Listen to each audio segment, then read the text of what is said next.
Good morning, girls. I'm Dr. Kiran Deshwal, Assistant Professor English, VGD Government Girls College, Chapura. Today, I will teach you the essay of studies composed by Francis Bacon. Let us have an introduction of the author and the essay. Francis Bacon was one of the leading figures in natural philosophy and in the field of scientific methodology in the period of transition from the Renaissance to the early modern era. So, in your first paper, you will get to know about the periods in English literature. So, Bacon belongs from the period of transition, or we can say from that of Renaissance. Renaissance is a period where there was a revival of knowledge, art, and sculpture. So, Bacon was born in 1561 and died in 1626. And he is known as a philosopher and a teacher of scientific methodology. As a lawyer, he was a member of parliament and Queen's Council. So, Queen reigned in this era from 1557 to 1603, Queen Elizabeth, and he was one of the counselors of Queen. Bacon wrote on questions of law, state, and religion. He wrote about everything about law. Being a lawyer, he wrote about law. Being a statesman or a counselor of queens, he wrote about the state. And being a philosopher, he wrote about religion as well as on contemporary politics. He also wrote on politics. Being a counselor of the queen, he also wrote on politics, but he also published texts in which he speculated on possible conceptions of society. He had a knowledge of social life also, so he wrote about society also, and he pondered questions of ethics, essays about which he talks in his essays. Even in his works of natural philosophy, the advancement of learning, as the text known.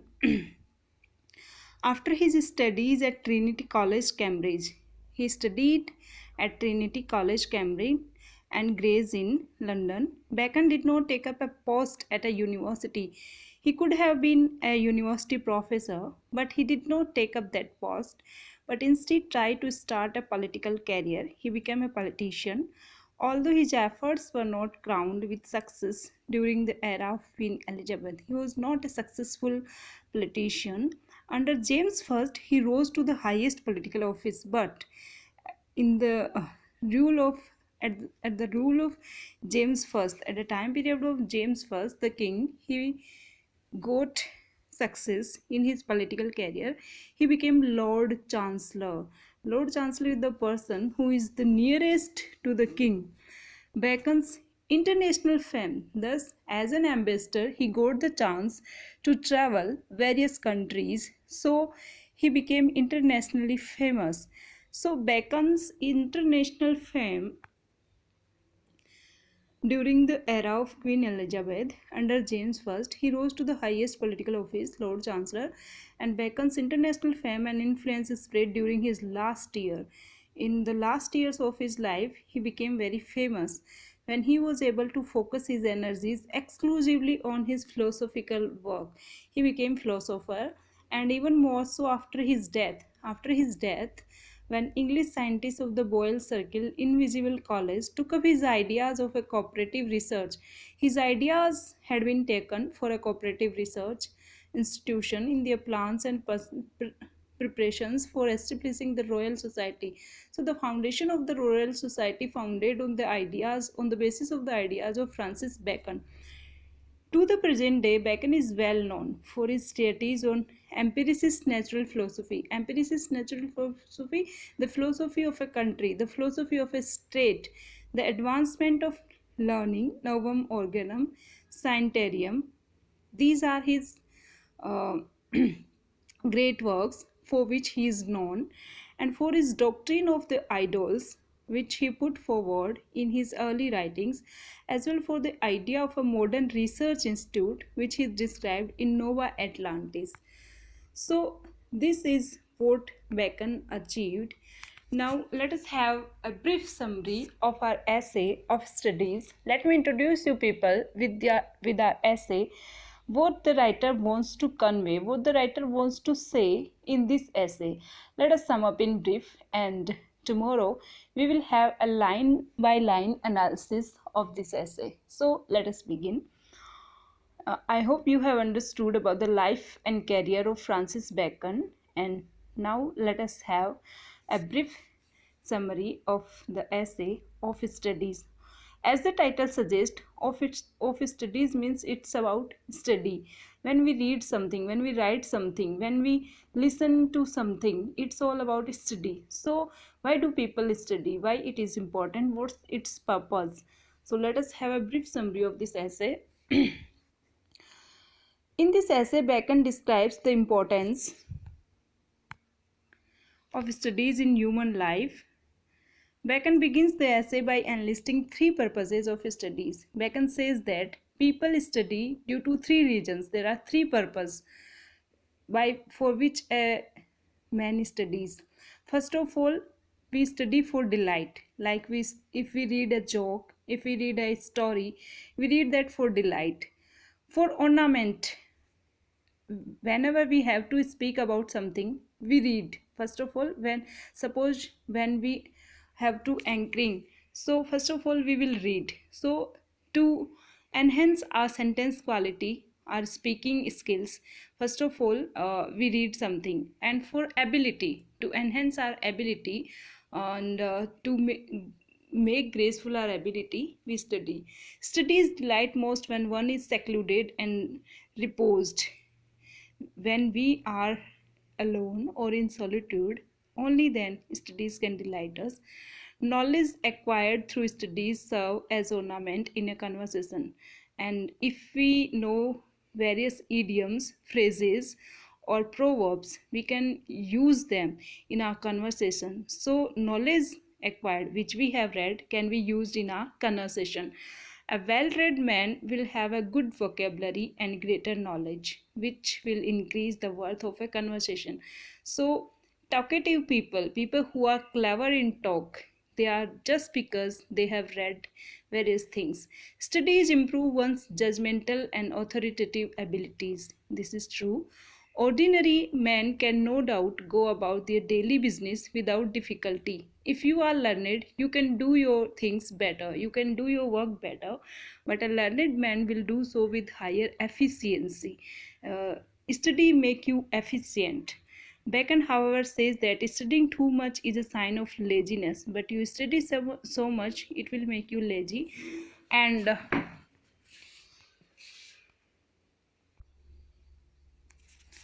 Bacon says that studying too much makes people lazy, like using too many ornaments while conversing makes one look pretentious. So, to make judgments only on the basis of rules is the eccentricity of a scholar. So, this should not be done, this should be avoided. And studies make a man perfect.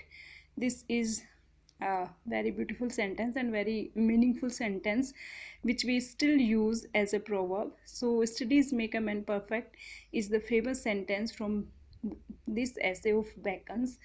And it's true, knowledge empowers people. And when you are learned, you are perfect. So studies make a man perfect. Studying is not an inborn talent. People earn it by learning. It is acquired by studying or by learning. The natural abilities of man are to be enhanced by studies, just like the growth of plants is enhanced by trimming. When we trim some plant, it looks beautiful. Similarly, when we imbibe knowledge and we learn something, when we study books, we become learned, talented, or efficient. Studies provide both direction and experience. Study gives us direction towards our goal, and we become experienced person. Practical men often condemn studies, but wise men use it. This is the difference between wise person and practical person. Studies teach men to learn from observation. One must not use knowledge as a means of contradiction or confutation. So this is very important sentence. Bacon says that if you are learned, you should utilize your knowledge in making something perfect or making something better rather than arguing. A learned person should not argue. Studies must also not be used to believe or to take for granted or to talk and discourse, but to weigh and consider. You should become a thoughtful person. Then Bacon speaks about the different ways in which different books are to be read. He says that we should be choosy in reading. Some books are to be tested. We should read some books only on surface level, others to be swallowed, but some books we should learn them by heart, and some few to be chewed and digested, and some of them we should never forget in our whole lifetime. So this should be the rule while we study something. This means some books are to be pursued lightly. We should read them lightly. That is, books are to be pursued lightly, that is tested, while some other books are to be understood and enjoy. We should understood them, we should enjoy them, that is swallowed. On the other hand, certain books are to be digested, that is to fully extract their meaning. We should extract their meaning fully and implement their thoughts, their ideas, their views and their saying in our life. Therefore, some books are to be read only in parts, others are to be read with less curiosity, and some books are to be read with attention and diligence. Bacon, however, also says that sometimes it may be enough to read extracts or reviews of books so that we can get the meaning of these books made by others instead of reading the whole book by oneself. Like you can't read Ramayana, so you should read a treatise on Ramayana. But according to Bacon, this is to be done only in case of books of less importance. He considers these distilled books to distilled waters, which he calls fleshy things. So he uses verbs, coined verbs, words to make his thing understand. Reading makes a man complete.